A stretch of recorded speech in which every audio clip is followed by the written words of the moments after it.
аз ҳамин забони давлатӣ дар синфҳои русӣ дарс мегӯям. хонандагон мегӯянд ми хотим чтоб 3 дня 3 рӯз бошад, мо мехоҳем ҳамин 1 ҳафта дарси забони давлатӣ шавад. хай аз оянда мегӯем кӯшиш мекунем ки 1 ҳафта шавад. шумо ба саломат бошед. зинда бошед. ташаккури зиёд муаллима азиз. Садоқатбону, шумо мехостем ки аз модар, аз хотираҳое ки бо модар дошед бигӯед. модар ҳастанд? Не, равонашон шод буд. мутаассифона нестам дар ҳаёташон гиромӣ бошад. бале, хеле ки ман гуфтам, дар аввал модари ман барои ман идеал аст. падарам ҳам ҳамчунин. мо ки аз фарзанди кӯҳистон ҳастем, модарам дар кӯҳистон дар деҳа буданд, мо дар шаҳр.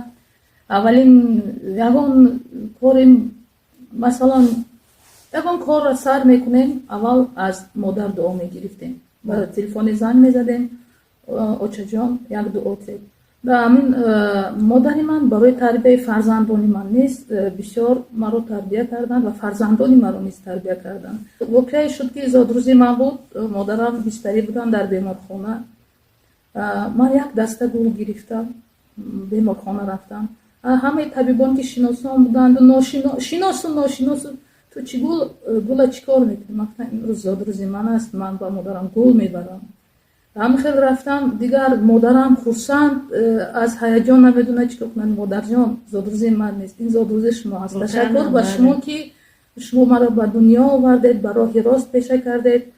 мо дар хона 8 нафар фарзанд ҳастем. ҳар яки мо бо ҳар яки мо модарам суҳбатҳо мекард, ҳар яки моро насиҳат мекард. як рӯзгор, як зиндагие бо модар дорем, вале боз ҳам мисли китоби хонда мемонанд ва ҳамеша суҳбатҳошон, мо ташнаи суҳбатҳошон ҳастем ва ҳамеша ёдашонро гиромӣ медорем. барои он модароне ки имрӯз бо мо нестанд, таманно мекунем ки ёду хотираи некашон ҳамеша дар хотири ҳар кадоми мо, дар дили ҳар кадоми мо бимонад. ва хушомадед азизони ман, ҳамеша мисли ҳамон дили модар рӯзгоратон гарм бошад. ба он ки як лаҳзаам вақти худро ҷудо кардед, ба радиои Садои Душанбе омадед ва ман мехостам касе агар аз васфи модар мехоҳад бикунад, бозам бо тарона бошед. ин лаҳза марҳамат, чанд лаҳзаи дигар то оне ки суруд садо медиҳад мо фурсат дорем. васфи модар мо ҳар чӣ қадар суханҳо гӯем каманд. рости модар бо як даст мегӯям гаҳвора ва бо дасти дигар дунёро меҷунбонад. ва воқеан бузургон дар васфи модар ҳамин қадар суханҳои ҷолиб гуфтаанд ки ҳамаи онҳоро агар дар васфи модар агар ба такрор бигӯем ҳам кам аст. зеро ки заҳмати модаронро худи мо медонем, чунки мо модар ҳастем ва медонем ки заҳмати модар, то оне ки фарзанд, то оне ки духтар худ модар нашавад, заҳмати модарро қадр карда наметавонад. ва воқеан ҳам таманнои онро дорам ки модарони тамоми дунё хушбахт бошанд, модарони тоҷик хушбахт бошанд ва осудагии фарзандони худро бинанд. яъне ки дар ҳаёт он чизе ки орзу ормонҳои худро аз фарзандони худ бинанд.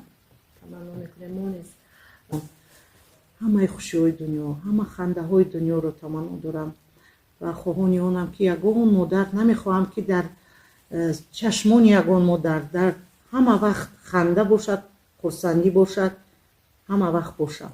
саломат бошед. антанаи рӯзи модар дар радиои Садои Душанбе аллакай шурӯъ шудааст. шунавандаҳои азиз, ва баъд аз чанд лаҳза боз ҳам меҳмонҳои дигар ба студияи мо ворид мешаванд ки аз рӯзгорашон, аз суҳбатҳояшон, аз хотироташон дар рӯзи модар якҷо мегӯем ва шумо бо мо бошед азизон. бо радиои Садои Душанбе бошед.